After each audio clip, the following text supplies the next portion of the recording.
Hi, and welcome to another edition of Coffee with Brendan. This is going to be the third of three in our series of Get to Know the Team. So I got a couple clients who reached out to me and said, hey, we now know about Brandon and Hanifa. How about you, Brendan?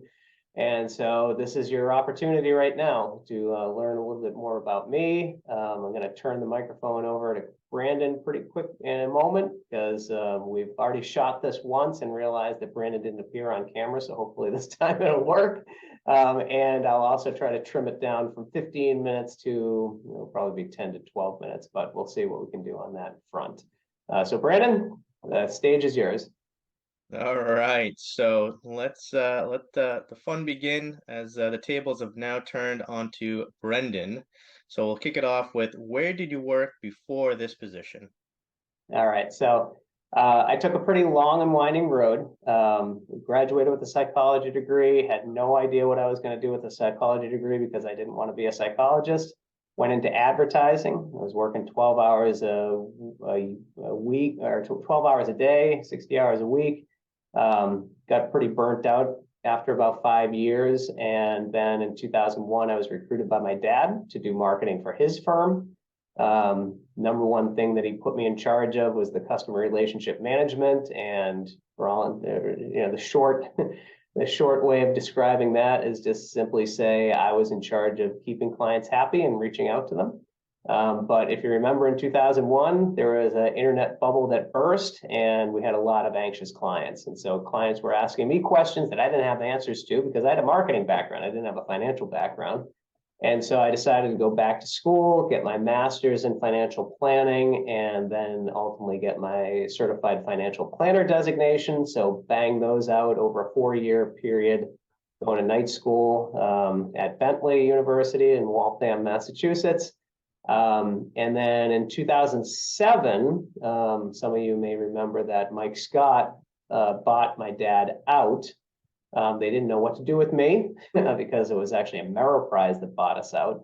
And I went and moved and worked in Boston while Brandon stayed and watched the farm while I was gone.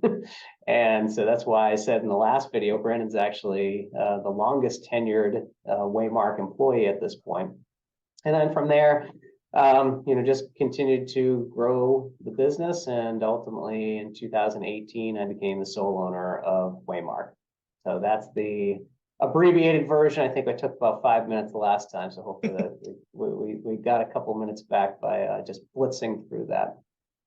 Yes, and I believe you mentioned something about Bobby Orr, right, Bruin? Oh, yes. So one of the questions that we actually tossed was, have I met anyone famous? And one of the more famous people I met was during one of my internships in marketing and advertising. I actually worked at Wolf Associates. Wolf Associates, Bob Wolf was a pretty famous sports agent, and Bobby Orr, the Bruins hockey great, actually purchased Wolf and Associates, and I get a chance to see Bobby Orr every day, and everyone says really positive things about him, and I'm no exception.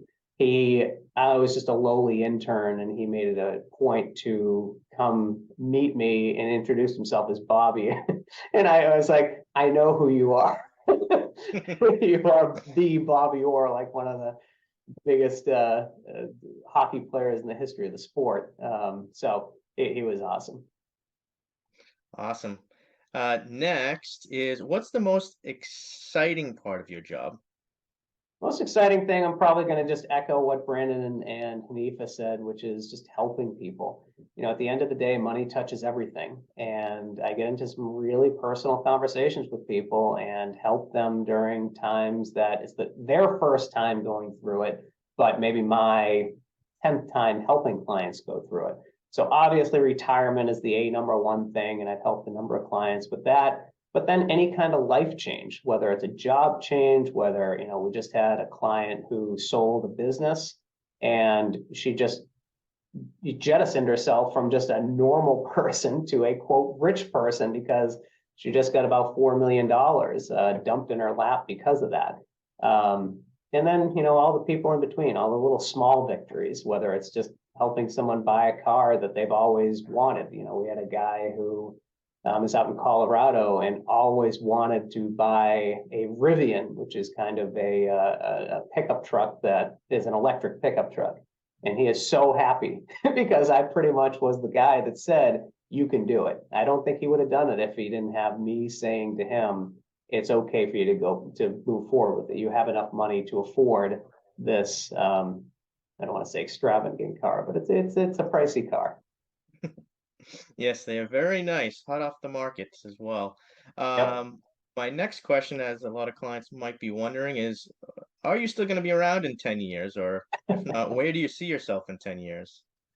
So great question. I have clients ask me that question very directly. I have some clients that tiptoe around it, but at the end of the day, I'll be blunt with you. I'm almost 49 years old. 10 years, I still imagine myself doing what I'm doing here.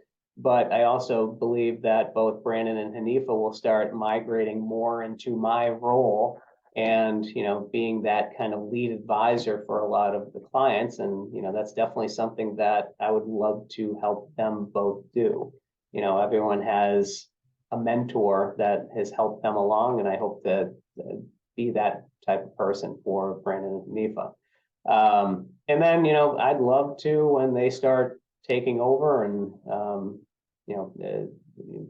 becoming more that lead advisor, help the average person. There's a lot of people that don't even know the fundamentals of financial planning, and I think I have a teacher gene in me because my mom taught elementary school for a few decades.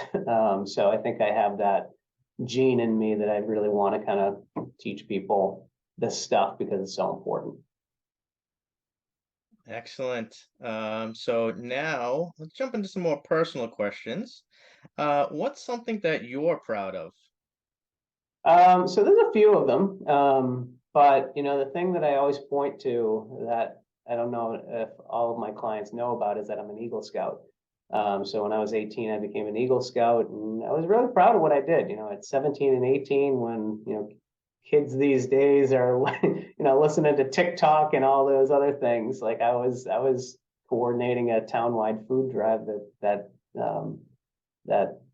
collected about 10 tons of food during a time when the food banks were pretty bare because it was during President Bush's #1 recession. And so, yeah, I was able to do that, and it was pretty cool. Like, where do you get that opportunity to make that kind of impact, when you're only 17 or 18? So definitely proud about that. Excellent. And I believe you're trying to share that experience with your little ones as well. Yep. So my 16-year-old, Boy Scouts opened to girls in, I think, 2019, and my 16-year-old is definitely working towards that. A little slower than I want her to because she gets kicked out of Scouts at age 18. So the clock is ticking, but I'm confident that she'll do it. Excellent. I'm sure she will. My next question here is, which historical figure would you most like to meet? So he's passed on now, but I actually have a book of his quotes right behind me that I have on my windowsill at all times. It's Winston Churchill. Just like Abraham Lincoln and Mark Twain, he was just kind of a folksy guy that spoke to the average person in a way that people don't speak to the average person, and made sense. And, if you really kind of break everything down, he's the epitome of the pen being mightier than the sword, where it literally was his words that changed world history. If he hadn't stood up there and been that kind of beacon of hope for the British people, they would have folded. And, Europe would look a lot different than it does today. So it really was just one person and his power of oration that changed the course of history. So I'm fascinated by him. And then, just from a personal standpoint, like, yes, he had his big quotes that everyone talks about. But he also, had a really sharp sense of humor, and I think he'd be a fun guy to sit down and have a drink with. That's fantastic. Thanks for sharing that. Let's get into a little bit more fun questions to kind of close out this. And All right. I think you've asked these to myself and Hanifa in the prior video, so I guess it's only fair that we do the same to you. So we'll kick it off with first, what's your favorite thing to do on the weekends? So weekends, I just like being outside. 5 days a week, I'm kind of sitting in an office like this and not getting much exercise at all. I like being active. So whether it's me just sitting on the lawnmower, mowing the lawn, getting my hands dirty in the dirt, doing something, or going camping or going on hikes, going mountain biking, just doing anything outside, I'm a happy camper. Excellent. And now the one that everyone's been waiting for. I don't think you're a Bachelorette fan. So what are you currently binge watching? So uh, back in 2015, again, some of the things something that I don't think a lot of people know about me is that I really like video games. I've liked them since I was little, and I had an Atari and a television. I had a Nintendo, and now I have a PlayStation 5. And one of the games that it's just an amazing, amazing game. It's like a zombie apocalypse called The Last of Us. And I remember telling my wife, I said, this is the only video game that's ever made me cry. And so she laughed at me. She was like, ha ha ha, I can't believe you're crying at a video game. And then I got word 2 years ago that they were actually taking this video game and turning it into an HBO series. And again, it's called The Last of Us, and it's been on for the last several weeks. I think we're 6 or 7 weeks into it right now. And I think my wife's already cried 5 times. So I got the last laugh there because now she's starting to realize why I was crying during a video game, because it's an emotional story. That's the whole reason why it was so compelling to me, is that it's a very emotional story of a guy who's experienced loss, and he's trying to help this young girl who kind of reminds him a lot of his daughter who passed away. Blah blah blah blah blah. But anyway, it's fantastic, fantastic TV. So, Last of Us, HBO. That's my hands down recommendation. Be sure to add it to the list. Excellent. Well, Add it to the binge list. Thank you, Brendan, for sharing all your answers with us today. That is all the questions I had. Anything else you'd like to add or close it out with? No, I think that's it. I don't think we have anyone else that we can interview unless we interview some of the contractors we have, like the marketing people who are going to actually handle this, or maybe our bookkeeper or our CFO. But I think those are the people that you interact with every day are the people that have already appeared in the Get to Know series. So that's all we got for today. Until next time, have a great day.